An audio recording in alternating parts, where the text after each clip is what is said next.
So I've been watching a lot of these videos about the WNBA ladies, and so much of the sense of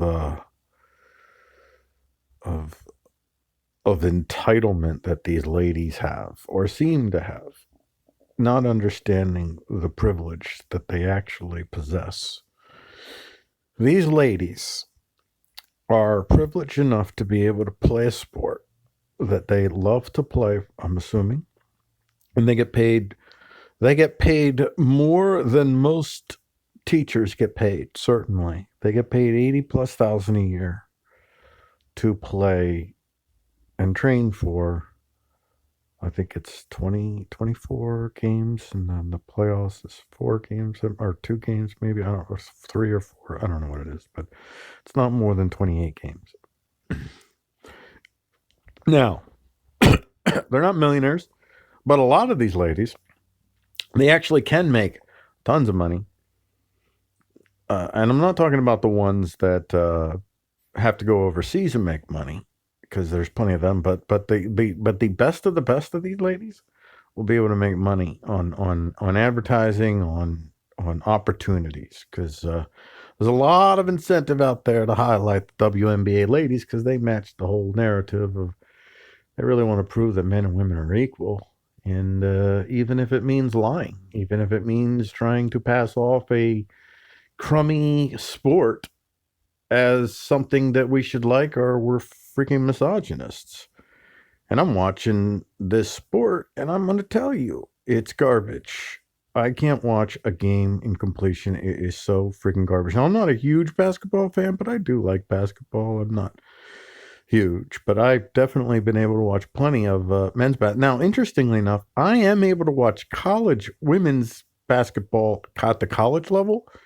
Seems to me far more entertaining. I don't know why, but that sport, I can watch women's college basketball, and it's certainly more entertaining to me for some reason. I don't know what it is. And then as I'm thinking about it, I realize that and why I'm making this video in the first place, because I'm not really so much interested in the WNBA or the NBA or any sports for that matter right now, other than what they represent as far as our geopolitical, sociological, whatever shifting and whatnots. But for the for the WNBA, what I find is a perfect example of ideational constructs that force us to put people into positions where they are fundamentally, physically not able to perform. And in this instance, this is what we have done. We have taken these women and we have put them within the physical boundaries of a man's sport.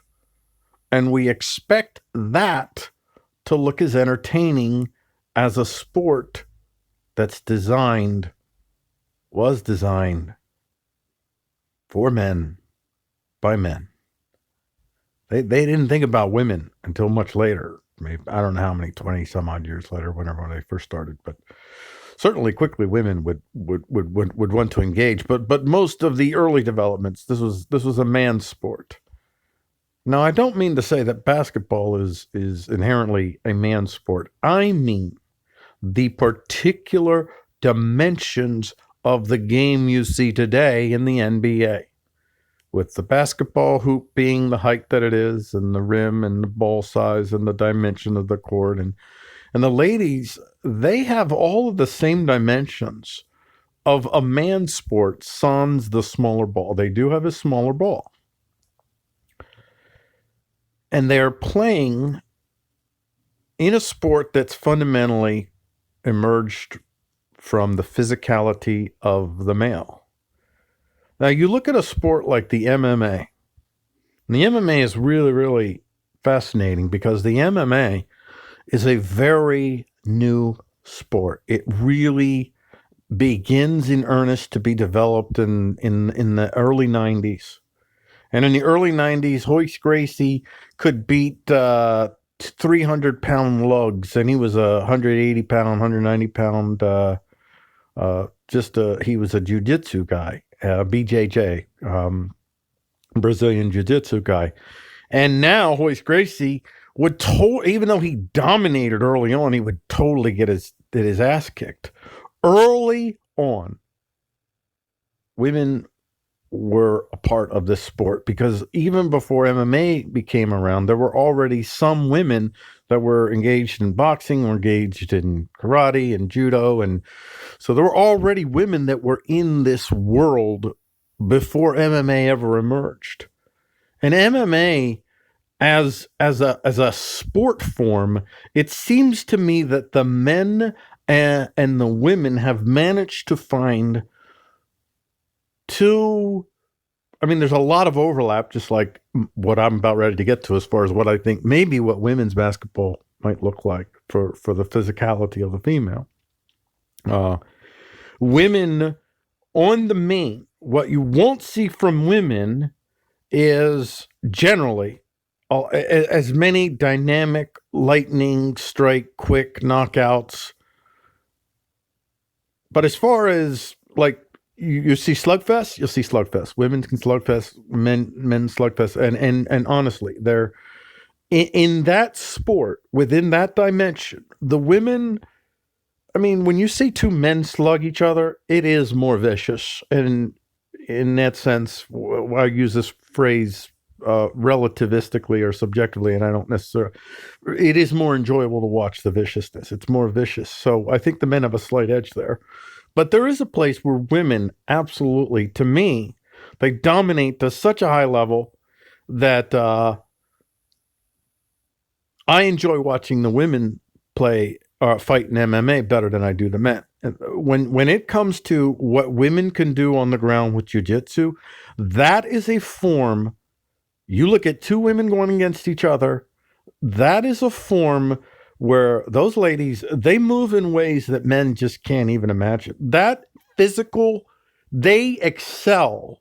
Their bodies are athletically more adept within that type of physicality, that jiu-jitsu, grappling and twisting and turning. And I mean, the ladies they're hard to keep up with. The other thing I find in general, and this isn't the other one, I think most even casual MMA fans would probably agree. If you look at the highest level of jiu-jitsu amongst men and amongst women today, if you see them going at it like two top-level jiu-jitsu ladies, two top-level jiu-jitsu men, the jiu-jitsu ladies are just more dynamic. They just are. It's just they beat them there. And all in all, women's MMA, man, it's I find at least it seems it's more surprising. They try weird things, and I mean effective weird things, not like amateur. Just I mean they have their own world that they're experimenting in that they never. But almost immediately, because of Ronda Rousey. Ronda Rousey made the UFC what it is. Well, not what it is today, but Conor McGregor really did that. But I'll say she paved the way for Conor McGregor. She took it to the first level, Conor to the next, and I don't know. I think I don't know where it's at, but she kind of immediately, because of her rising star, she was just. Even though she was kind of a one-trick pony, she's literally a one armbar pony. She still, because of that time, early on in the sport of MMA, it became very clear that there were two distinctive sports that were developing on their own paths: the women's MMA and the men's MMA. And right now, the women's NBA is coming into a giant shadow that the women's MMA never had to. And they are playing within a confines that, unlike the mixed martial arts offers fighters multiple patterns of athleticism to pursue. And well, certainly basketball does to a certain degree as well. But the dimensions of your field really significantly set the standard for the type of patterns that your play will perform. And the women are smaller. Even the tall women are just, they're gracile. They're just smaller than the men. The women are not nearly as physical as the men. They just don't. They don't body up each other nearly as much. I mean, there is some of that, but not a lot. They're just not terribly physical looking in appearance. And I believe that the biggest reason why the women aren't physical is because they can't slam dunk. They do not have to. So they do not have to protect that hole from that easy score. Although, watch her, she'll still slam dunk great. Oh no, she didn't slam dunk. Well, will she slam dunk? It's got to be a slam dunk right when I'm saying that they don't slam dunk, because they don't. Well, there you go. Another layup. Layups are a lot easier to miss, and believe me, they miss some layups. Layups are a lot easier than miss the slam dunks. And these ladies, they keep. I don't want them. I don't want to. I don't turn into basketball to see slam dunks. But what you ladies don't understand is, because of your lack of being able to slam dunk, being able to produce that physical authority, that easy point, that visceral psychological slam down, you're not nearly as incentivized to body up and make sure that people ain't getting to that hole. You're just not nearly as incentivized, especially when you know, oh man, them layups. I mean, them layups can be missed. Now, I'm going to go a little bit further, because I think the courts need to be lowered by whatever they need to be lowered. Maybe it's 3 inches, 4 inches, whatever it is, so that you can produce like a comparable level of potential dunking as compared to the men, whatever that is. And I don't know the science of that. The other thing that I do, and this is more radical, is I would make the width of the court about 2 feet wider, and I think I'd leave the length the same, but I'd leave the width of the court about 2 feet, 2 feet shorter, and I would also, instead of 5 players, I would have 4 players, and I would allow for no zone defenses. Yeah, no zones. That's what I would do. I believe that a sport within those dimensions can possibly produce. Where I see women excel is in, I'm going to say, not in terms of speed and dynamic. Well, maybe initially there may be some comparability, but from the very initial to even when it's still that impulse speed, I think they lose out immediately to the men. But where the women, I believe, excel is in, I'm going to call it fluidity.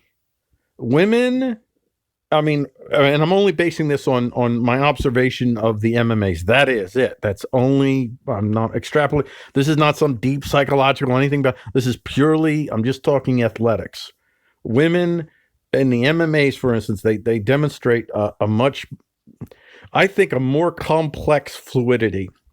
So I think you need to create the conditions that women will have to rely on that fluidity to create those opportunities to get that ball to the frickin' hole.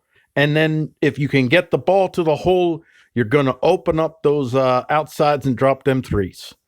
And you are going to have I think you're going to end up with a much more dynamic sport that will begin to build up actual legitimate standing and a following. And with following comes revenue, and with revenue, you get better pay. See, your condition right here is not at all women with equal pay. As far as the equal pay condition is concerned outside of society, the fundamental issues are, as far as women, when it comes to hourly work, there isn't any difference. The difference really comes when you're talking about salaries.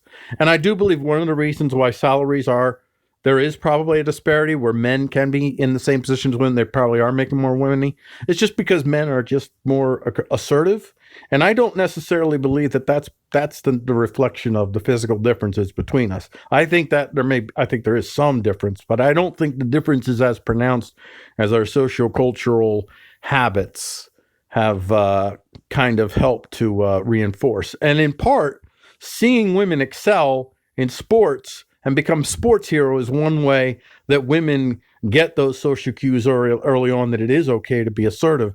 But right now, the WNBA is sending messages to little girls, which is feel entitled and demand that you get whatever the boys want. So demand total and pure communism rather than just give me an opportunity to sell my wares. I'm interested in people that want opportunities to sell their wares, and you guys don't sound like that. If you're interested in selling your wares, then change the physical dimensions of your sport so that you can actually produce a game that meets your strengths, because men are not athletically superior to women. Women are not athletically superior to men. In the major areas that we consider athleticism, the most fundamental areas, men are superior. They're stronger, they're faster. In a lot of the other ways, that the other aspects of athleticism, maybe in terms of being able to build up body memory and other things that, I mean, maybe even elements of athleticism that we have yet to understand. I think, for me at least, the MMA has demonstrated we're thinking about athleticism in a too narrow a sense of what athleticism entails. And I think that there can be a game that can be designed for the women's basketball, that it's not designed as a concession that women just can't match men on the same field. It is an acknowledgement that women and men are physically different. So why would you want to force women into a physical dimension in which they're not going to have an opportunity to create a product that people want to buy? Give them a chance. Women NBA, you WNBA ladies, give yourselves a chance. So I say, listen to me and accept my